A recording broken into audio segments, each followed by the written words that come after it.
Welcome to the Happy Night Project. So today, I'm going to make pad thai.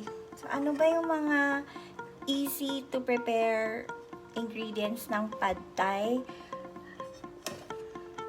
Una, kailangan natin ng pad thai noodles. So binabad ko na yung pad thai noodles natin ng 15 minutes sa water, tapos dinrain ko na din. Meron din tayong peanuts and anchovies or dilis. Prepare na. Syempre, kailangan natin ng isang egg. And also, for extra texture, lalagyan natin ng garlic, toasted garlic. Gusto ko maanghang yung pad thai. Normally, gumagamit sila ng chili powder or Thai chili powder. But for me, I made my own chili sauce. So, pampaanghang ng pad thai. So, hindi siya masyadong lasang Thai. Pad thai, pero with the twist. Yung chili lang yung pinagkaiba.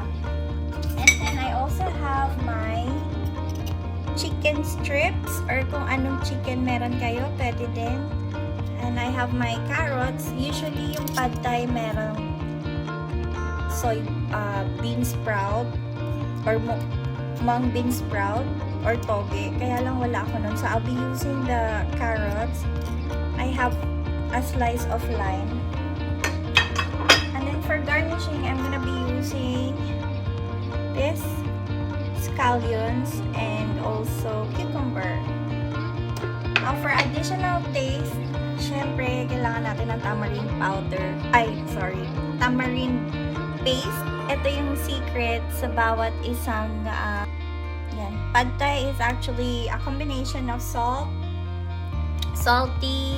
sweet, sour, and spicy. So, lagi yung tatandaan na ganun dapat ang lasa ng pad thai nyo. Para sa ating panlasang Thai, laging may fish sauce. And of course, yung powder para sa pad thai natin. So, usually may mabibili kayo sa grocery na mga pad thai items or pad thai ingredients. So, meron na magkaterno na yung pad thai powder tsaka yung pad thai noodles sa isang pack. Tapos may instruction naman. So, you're okay with that. So, what I'm gonna do now is I'm gonna prepare water. Get clean water. This is also my... Hi! I cannot see who's watching now, but just to give a reset, I'm making pad thai. So, naisip ko kasi ilagay ito sa YouTube channel ko, sa Happy Night Project on YouTube. So, if you can follow that, more recipes will be shown very, very soon. So, but just to give you an idea, I'm gonna make a pad thai with the twist na pang Pinoy. So, I'm gonna add my own chili oil. I made this chili oil kasi gusto ko maanghang. So, I made this chili oil from scratch. Usually kasi may anghang yung pad thai. So, if you can see, I'm making it with my own chili oil.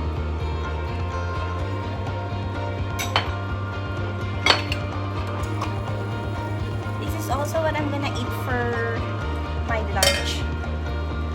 So, I've decided to film it para naman dun sa mga friends na naghihingi ng recipe so you can easily follow it. So, pag nainit mo na yung oil, hindi mo siya kailangang pakuluan. Pero yan lang, slice. Pag medyo mainit na, that's when you're going to add your pad thai noodles.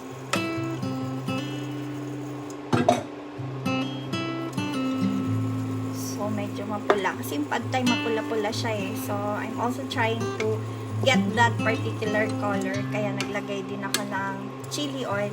And usually, maanghang talaga din yung pad thai. Lalo na kung kakain ka dito sa Thailand. Kasi pad thai has all the flavors that you're gonna be needing. It has the salty, it has the sweet taste, it has the spicy,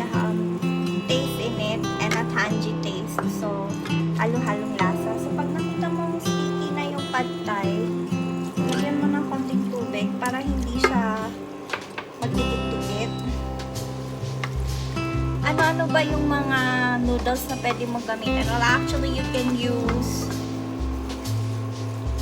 pad thai noodles, or kung wala naman, pwede ka din gumamit ng wonsen na tinatawag dito sa Thailand, but it's actually called not miswa, sotanghon. Ayun, wonsen is sotanghon. So, pag okay na siya, pag medyo may ganyan na, since luto naman na natin yung noodles natin, I'm using an electric cooker. So, usually mga 1,000 yung degrees ng temperature. And I'm gonna add the egg. Lagi may egg ang pad thai. It's never a pad thai for me kapag walang egg. So, you just have to swirl it. Yung ganyan. So, you just have to mix it. Para siyang carbonara. Yung pad thai kasi, may shrimp siya, but I don't eat shrimp. So, I'm gonna be using anchovies instead. So, dahil may peanut din yung pad thai, I'm gonna use anchovies. And then, I'm gonna put the peanut later. So, ayan. So, medyo fishy ang niya, ang amoy. Crustacean. Yung original na pad thai, crustacean yung nakalagay. Kasi meron ding seafood, pad thai. So, ihalo ko na yan. And then, I'm gonna add like a dollop of tamarind paste. Dollop, pero I want it tangy. So, tamarind paste. And then, ilagay na natin yung pad thai mix.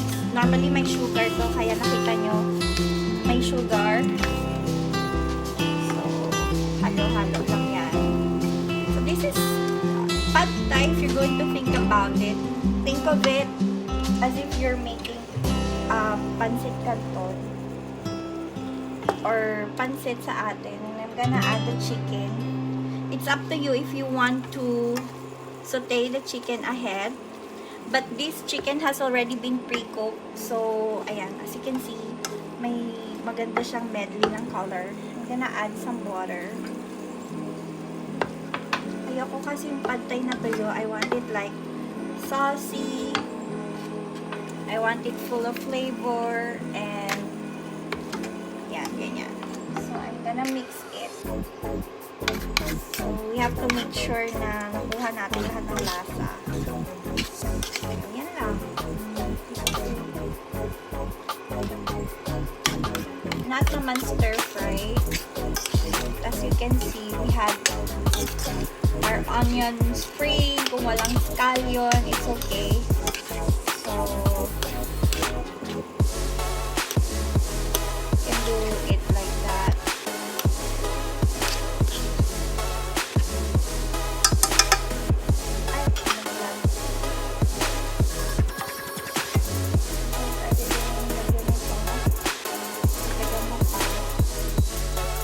Then we can increase our temperature.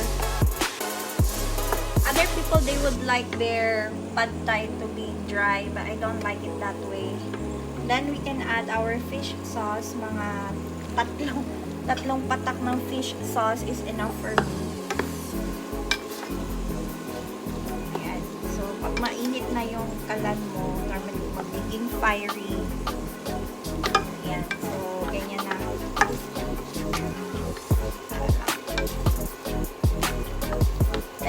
Done. Tapos na yung pad thai mo. Lagyan mo na lang ng peanut. O, ayan, peanut. Yung mabibili namang peanut sa grocery. So, we're ready to plate. Ganyan lang talaga kabilis gumawa ng pad thai. Medyo nalugsa ko yun sa akin. Kasi, to be honest, ayoko yung pad thai na parang, dry na dry. Tapos, ang tigas. Medyo matigas kasi yung pad thai noodles. So, I don't like it like that. Ayan, tapos yung pad thai natin. You can actually smell it. It smells so good. By the way. Ayan, iluto pa natin. Para lang siyang pansikan mag-buy. Then we're ready to plate. So, ganyan siya. Medyo medyo basa-basa. But it's very good, guys. So this is how you're going to plate it. Yan. You can get, mukha siyang palabok actually, no? So, check out my YouTube channel. It's Happy Night Project. It's also on Spotify para dun sa mga ibang stories na nagawa ko. Please do like, subscribe, share. And I will try my best to improve on the videos that I'm making. So this is the finished product of our pad thai. So like what I've mentioned, you can add any gulay or any vegetable that you like. So here goes our pad thai. And voila! Happy eating! So this is our finished product. So maraming salamat sa pagsama sa akin. And I'm gonna eat this now because this is gonna be my lunch. It looks good. And let me taste it. So, yun.